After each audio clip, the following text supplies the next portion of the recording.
പിണറായി വിജയന്റെ കണ്ണൂരും തിരുവനന്തപുരത്തും അതുപോലെ മുൻ മന്ത്രി മുഹമ്മദ് റിയാസിന്റെ കോഴിക്കോട്ടെ വീട്ടിലും അടക്കം ഇന്ന് രാവിലെ മുതൽ ആരംഭിച്ച ഇഡി റെയ്ഡ് ഇപ്പോൾ പൂർണ്ണമായിരിക്കുകയാണ്. തിരുവനന്തപുരത്തെ ഇഡി റെയ്ഡ് പൂർണ്ണമായതിനു ശേഷം ഇഡി ഉദ്യോഗസ്ഥർ ഒരു ബ്രീഫ് നോട്ടാണ് നൽകിയിരിക്കുന്നത്. ഇതൊരു രാഷ്ട്രീയ സംബന്ധമായ വിഷയമായതുകൊണ്ട് തന്നെ അത് തന്നെയാണ് അവരുടെ സാധാരണ രീതിയിലുള്ള പ്രൊസീജിയർ.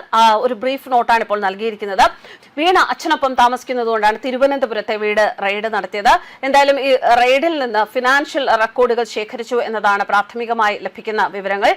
വിവിധ നിക്ഷേപങ്ങൾ, അതുപോലെ തന്നെ FD ഇവയുടെയൊക്കെ അക്കൗണ്ട് ഡീറ്റെയിൽസ്, അതുപോലെ രേഖകൾ, ഇതൊക്കെയാണ് ഇപ്പോൾ ഇഡി പരിശോധനയ്ക്കായി കൊണ്ടുപോയിരിക്കുന്നത്. ഇത് വിശദമായി പരിശോധിക്കും. പരിശോധിച്ചതിന് ശേഷമായിരിക്കും ഇനി എന്ത് എന്നുള്ള നിലപാടുകൾ സ്വീകരിക്കുന്നത്. അതേസമയം ഇഡി ഉദ്യോഗസ്ഥരെ ആക്രമിക്കാൻ CPM പ്രവർത്തകർ വളരെ വലിയ രീതിയിലുള്ള ഒരു ശ്രമമാണ് നടത്തി. ഇതുവരെ കേരളത്തിൽ CPM പ്രവർത്തകരിൽ നിന്ന് അത്തരത്തിലുള്ള ഒരു ശ്രമം ഉദ്യോഗസ്ഥർക്ക് നേരെ ഉണ്ടായിട്ടില്ല. പക്ഷേ വളരെ പ്രക്ഷുബ്ധമാകുന്ന, അക്രമാസക്തമാകുന്ന ഒരു പ്രവർത്തക വൃന്ദത്തെയാണ് നമുക്ക് ബേക്കറി ജംഗ്ഷനിലെ പിണറായി വിജയന്റെ വീടിന് മുന്നിൽ കാണാൻ സാധിച്ചത്. ഇഷ്ടിക കൊണ്ടും കല്ലുകൊണ്ടും കുപ്പി കൊണ്ടുമൊക്കെ ഇഡി ഉദ്യോഗസ്ഥർ സഞ്ചരിച്ച വാഹനങ്ങൾ എറിഞ്ഞു പൊട്ടിക്കുന്ന കാഴ്ചയാണ് കാണാൻ സാധിച്ചത്.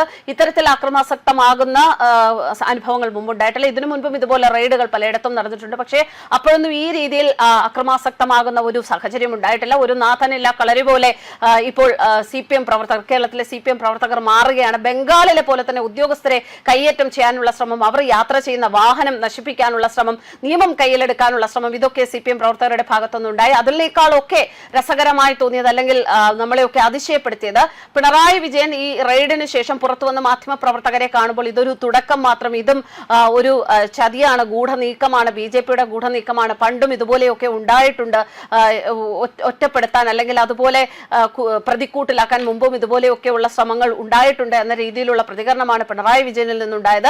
എല്ലാവരും ഒറ്റക്കെട്ടായി കൂടെ നിന്നു, പ്രവർത്തകർ കാണിച്ചു കൊടുത്തു എന്താണ് CPMന്റെ ബലം എന്നുള്ളതാണ്. ആ രീതിയിലാണ് അദ്ദേഹത്തിന്റെ പ്രതികരണത്തിന്റെ ആ ഒരു ട്രാക്ക് പോയത്. ഇത് ഒരു തുടക്കം മാത്രം, നമുക്ക് ഒരുമിച്ച് നിൽക്കാം, മുന്നോട്ട് പോകാം എന്ന തരത്തിൽ അദ്ദേഹം ഒരു പ്രസ്താവന നടത്തുകയും ചെയ്തു. ഇതൊക്കെ ഒരു തരത്തിലൊരു ആക്രമണ ആഹ്വാനമാണോ നടത്തിയത് എന്ന മട്ടിലാണ് ഇപ്പോൾ ഈ അദ്ദേഹത്തിന്റെ പ്രതികരണത്തിനെതിരെയുള്ള അഭിപ്രായങ്ങൾ സമൂഹത്തിൽ ഉയരുന്നത്. എന്തായാലും വളരെ പ്രക്ഷുബ്ധമായ, സംഘർഷഭരിതമായ സാഹചര്യങ്ങളാണ് പിണറായി വിജയന്റെ വീട്ടിന്റെ മുന്നിൽ, തിരുവനന്തപുരത്തെ വീട്ടിന് മുന്നിൽ കാണാൻ സാധിച്ചത്. എന്തുകൊണ്ട് പിണറായി വിജയൻ എന്ന ചോദ്യം പലപ്പോഴും ഉയർന്നിരുന്നു. അദ്ദേഹത്തിന്റെ മകളാണ് പ്രതി, അതുകൊണ്ട് തന്നെ മകളെയാണ് ചോദ്യം ചെയ്യേണ്ടത്. പിണറായി വിജയനെ പ്രതിക്കൂട്ടിലാക്കേണ്ട സാഹചര്യമില്ല എന്ന് നേതാക്കളടക്കം, വി ഗോവിന്ദൻ ഉൾപ്പെടെയുള്ള നേതാക്കളടക്കം പറയുന്നുണ്ടായിരുന്നു.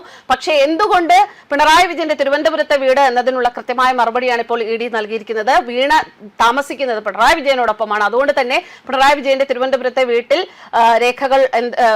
വീട്ടിൽ റെയ്ഡ് നടത്തുക എന്നുള്ളത് തന്നെയാണ് അതിന്റെ പിന്നിലുണ്ടായിരുന്ന ഉദ്ദേശം. എന്തായാലും ഇനി കൂടുതൽ പരിശോധനകൾക്ക് ശേഷമായിരിക്കും ബാക്കി വിവരങ്ങൾ പുറത്തുവരിക. ഇപ്പോൾ ഇഡി ഉദ്യോഗസ്ഥർ സഞ്ചരിച്ച വാഹനം, CPM പ്രവർത്തകർ തകർത്ത വാഹനം തമ്പാനൂർ പോലീസ് സ്റ്റേഷനിൽ എത്തിച്ചിട്ടുണ്ട് എന്നാണ് ലഭിക്കുന്ന വിവരങ്ങൾ. എന്തായാലും ഇന്നത്തെ ദിവസം, ഇന്ന് രാവിലെ മുതൽ തന്നെ ഉദ്യോഗജനകമായ നിമിഷങ്ങളിലൂടെയാണ് കേരളം കടന്നുപോയത്. എന്താകും എന്നുള്ളത് തന്നെയായിരുന്നു കേരളം കാത്തിരുന്ന ഒരു മറുപടി. എന്തായാലും അതിന് ഒരു ഉത്തരം ഇപ്പോൾ പൂർണ്ണമായും ലഭിച്ചിട്ടില്ല. ഒരു ബ്രീഫിംഗ് മാത്രം, ഒരു പ്രാഥമിക വിവരങ്ങൾ എന്ന രീതിയിൽ മാത്രമാണ് ഇപ്പോൾ ഇഡി ഉദ്യോഗസ്ഥർ നൽകിയിരിക്കുന്ന വിവരങ്ങൾ. ന്യൂസ് ഡെസ്ക് കർമ്മ.